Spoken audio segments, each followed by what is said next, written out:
Doctor Sanjeev ಕುಲಕರ್ಣಿಯವರು ಅಷ್ಟಾಂಗ ಯೋಗದ ಆ ವಿನ್ಯಾಸವನ್ನು ವರ್ಣನೆ ಮಾಡ್ತಾ ಅದು ಬಹಳ ಘನವಾದ ವಿಷಯ. ಒಂದೊಂದು ಪದ ಅವರು ಬಳಸಿದ್ದು heavily loaded concepts. Each term is so heavily loaded. ಅದು ಒಂದೊಂದು ಪದ ಬಳಸಿದ್ರಲ್ಲ, ಒಂದೊಂದು ಪದನೂ ನಾವು ಒಂದೊಂದು ತಿಂಗಳು ಅಭ್ಯಾಸ ಮಾಡಬೇಕು. ಅಷ್ಟಾಂಗ ಯೋಗ ಅಷ್ಟು ದೊಡ್ಡ ಸಾಹಿತ್ಯ, ಅಷ್ಟು ಅದರ ಆವೃತ್ತಿ ಅಷ್ಟು ದೊಡ್ಡದು.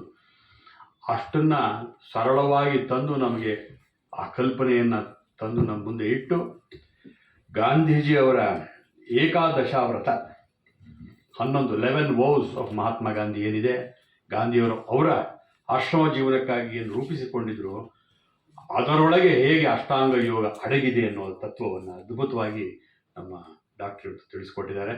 ಅವ್ರಿಗೆ ನಾನು ನಮ್ಮ ಸಂಸ್ಥೆಯ ಪರವಾಗಿ, ಕಾಲೇಜಿನ ಪರವಾಗಿ ಹೃತ್ಪೂರ್ವಕವಾದಂಥ ಕೃತಜ್ಞತೆಗಳನ್ನು ಸಲ್ಲಿಸಲಿಕ್ಕೆ ಬಯಸ್ತೇನೆ.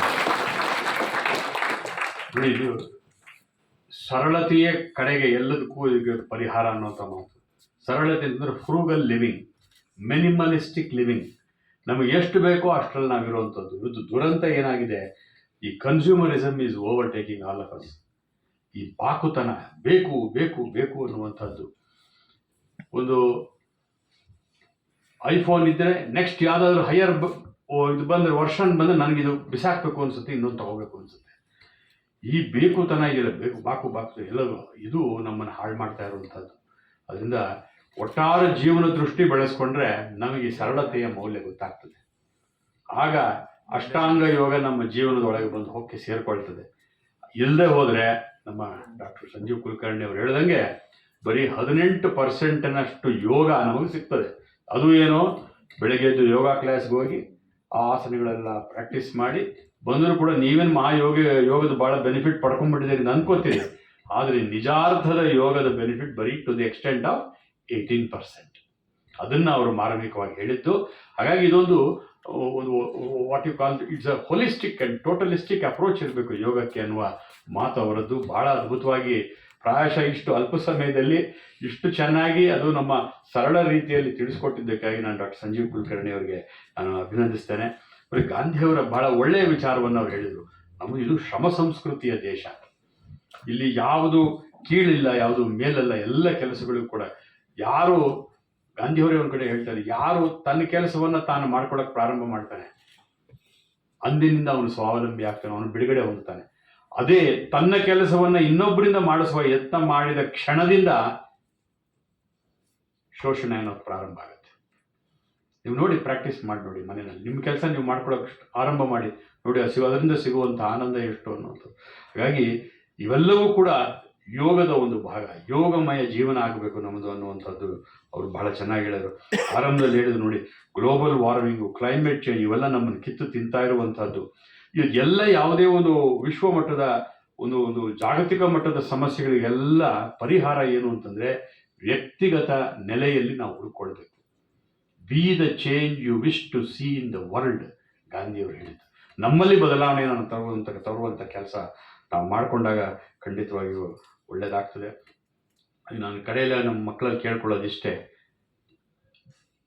Please read Gandhi, understand Gandhi, then question Gandhi. If you want, even then challenge him, challenge Gandhi.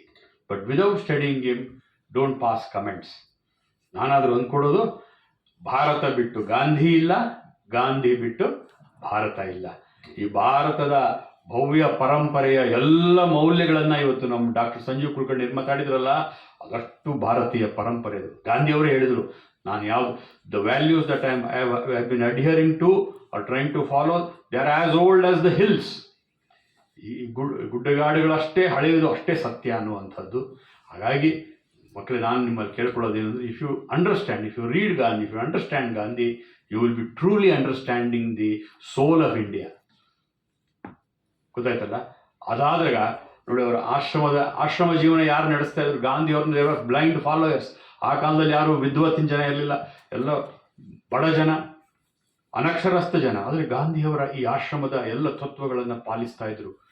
ಎಂಥ ಅಗಾಧವಾದಂಥ ಪರಿಣಾಮ ಬೀರ್ತು ಅಂತಂದ್ರೆ, ಒಬ್ಬೊಬ್ರಿಗೂ ಒಂದು ದೊಡ್ಡ ಶಕ್ತಿಯಾಗಿ ದೇಶದೆಲ್ಲ ಕಡೆ ಪಸರಿಸಿ ಗಾಂಧಿ ವಿಚಾರವನ್ನು ತಗೊಂಡೋಗಿ ಒಂದು ದೊಡ್ಡ ಒಂದು ಟ್ರಾನ್ಸ್ಫಾರ್ಮೇಷನ್ನೇ ಭಾರತೀಯ ಜನಜೀವನದಲ್ಲಿ ಆಗಿದ್ದನ್ನು ನಾವು ನೋಡ್ತೇವೆ.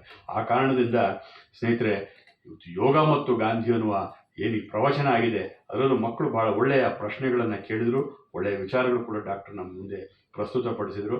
ಇದು ಹಠಾತ್ತನೇ ಆದಂಥ ಕಾರ್ಯಕ್ರಮ.